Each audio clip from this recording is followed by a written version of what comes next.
اپنے مسائل کو حل کرنے کے لیے سبسکرائب کریں آپ کے مسائل کا حل۔ قربانی کی کھال گھر میں استعمال کرنا، کیا قربانی کی کھال اپنے کسی ذاتی استعمال میں لا سکتے ہیں؟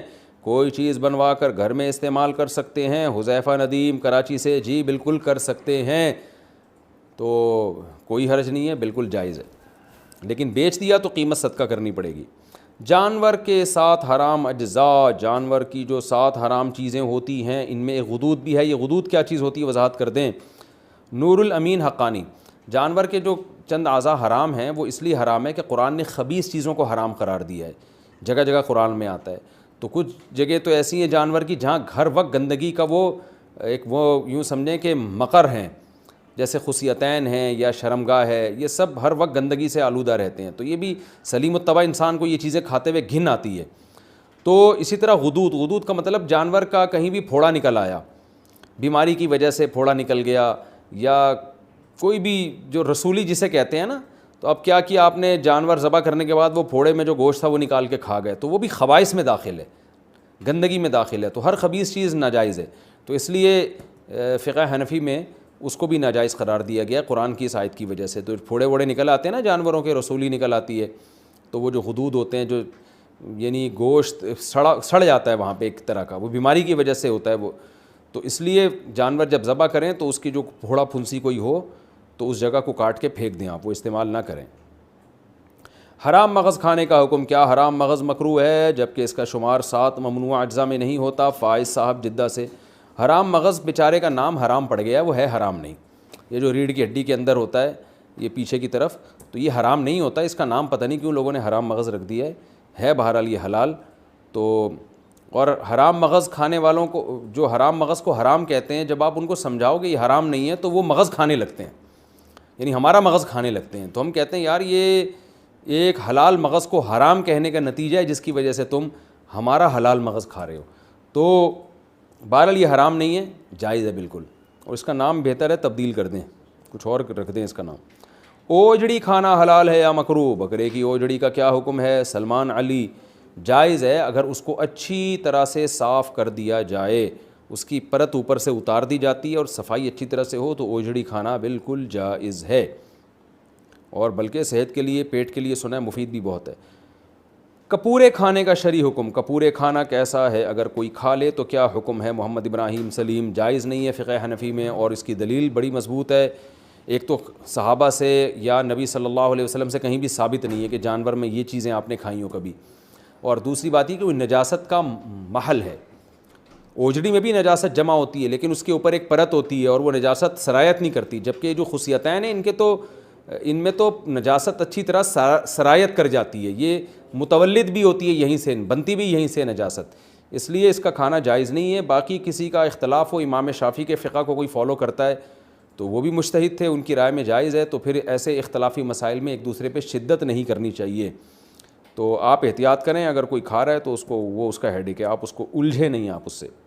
تکبیرات تشریق کس پر واجب ہے؟ تکبیرات تشریق کس پر واجب ہے، اس کے پڑھنے کا کیا طریقہ ہے، نیز کتنے دن یہ پڑھی جاتی ہے؟ حسین وزیر، دیکھیں راجح قول کے مطابق تکبیرات تشریق گاؤں میں رہنے والوں پر بھی واجب، شہر میں رہنے والوں پر بھی واجب، اور مرد پر بھی، عورت پر بھی، ہر عاقل بالغ پر واجب ہے۔ مرد اونچی آواز سے پڑھیں گے اور خواتین آہستہ آواز سے پڑھیں گی، اور جماعت سے نماز پڑھیں یا انفرادی نماز پڑھیں، ہر صورت میں واجب ہے۔ تو تکبیرات تشریق کیا ہیں؟ اللہ اکبر لا الہ الا اللہ واللہ اکبر وللہ الحمد، یہ ایک دفعہ پڑھی جائے گی تکبیر۔ تو مرد اونچی آواز سے پڑھیں اور خواتین آہستہ آواز سے، اور خواتین یادداشت کے طور پر اپنی جائے نماز کے قریب کوئی پرچی ورچی رکھ لیں، کیونکہ خواتین بھول جاتی ہیں، مردوں میں تو یہ ہوتا ہے کسی ایک نے بھی اونچی آواز سے پڑھی سب کو یاد آ جاتا ہے، لیکن خواتین کے لیے چونکہ آہستہ آواز سے تو ان کو یاد دلانے والا کوئی نہیں ہوتا، تو گناہ ملتا ہے، یہ تکبیرات پڑھنا واجب ہیں۔ باقی یہ کہ کب سے واجب ہیں، تو 9 ذی الحجہ کی فجر، یعنی بقرعید سے ایک دن پہلے فجر کی نماز سے یہ شروع ہوں گی، اور پھر 13 ذی الحجہ یعنی بقرعید کے 3 دن اور اس کے علاوہ ایک اور دن، اس میں عصر کی جو نماز ہوگی وہ آخری تکبیر اس میں کہی جائے گی، مغرب میں نہیں کہی جائے گی۔ تو 13 ذی الحجہ کی عصر تک 9 ذی الحجہ کی فجر سے شروع کی جائے گی، تو یہ تکبیرات تشریق ہیں۔ تکبیرات تشریق صرف قربانی کرنے والوں کے لیے ہے۔ بقرعید کی تکبیریں کن لوگوں کو پڑھنی چاہیے؟ قربانی کرنے والوں کو یا ہر ایک کو؟ اور یہ تکبیرات کتنے دن تک پڑھنی چاہیے؟ حسین وزیر، یہ میں نے آپ کو اس سوال کا جواب اس سے پہلے والے سوال میں ڈیٹیل سے دے دیا ہے۔ جو قربانی کر رہے ہیں وہ بھی، جو نہیں کر رہے وہ بھی، سب پر لازم ہے۔ تنہا نماز پڑھنے والا تکبیرات تشریق پڑھے گا اگر 10/11/12 ذی الحجہ کو کسی نے فرض نماز امام کے ساتھ نہیں پڑھی لیکن وقت کے اندر اندر ہی تنہا نماز ادا کر لی، تو کیا وہ تکبیرات تشریق پڑھ سکتا ہے؟ شمیم الحسن انڈیا سے، جی اس پر بھی واجب ہے، پڑھے گا۔ اور یہ 10/11/12 نہیں، 9 10 11 12 13 ان دنوں میں واجب ہوتی ہے۔ ایام والی عورت کیا تکبیرات تشریق پڑھ سکتی ہے؟ کیا عید الاضحیٰ کے دنوں میں ایام والی عورت تکبیرات تشریق پڑھ سکتی ہے؟ ابو عمار سعودی عرب سے۔ دیکھیں تکبیرات تشریق یہ فرض نماز کے ساتھ خاص ہیں، فرض نماز کے فوراً بعد پڑھی جاتی ہے، تو جب ایام میں جو عورت ہے اس پہ نماز ہی نہیں ہے تو تکبیرات تشریق کہاں سے ہو گئی؟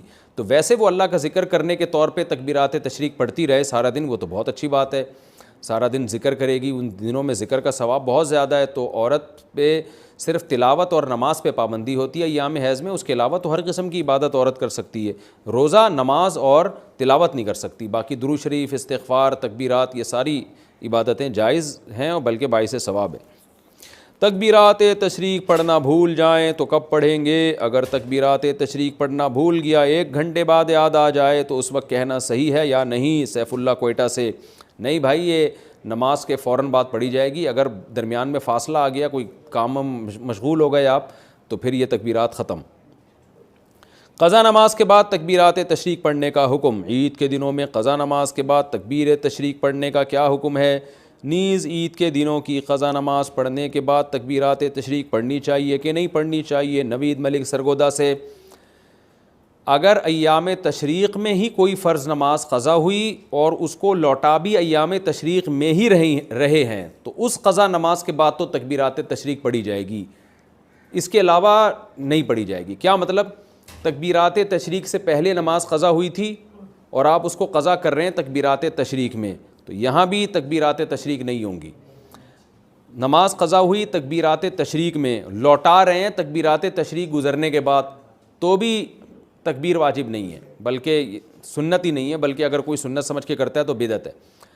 اس سال تکبیرات تشریق میں آپ کی نماز قضا ہوئی، آپ اگلے سال ایام تشریق میں، اس سال ایام تشریق میں آپ کی نماز قضا ہوئی، آپ اگلے سال ایام تشریق میں نماز قضا لوٹا رہے ہیں تو بھی تکبیرات تشریق نہیں ہے۔ تو صرف ایک صورت میں ہے قضا نمازوں میں کہ اسی سال کے ایام تشریق کی قضا نماز اسی سال کے ایام تشریق میں لوٹائیں گے تو اس کے بعد تکبیر پڑھیں گے، ادروائز نہیں پڑھیں گے۔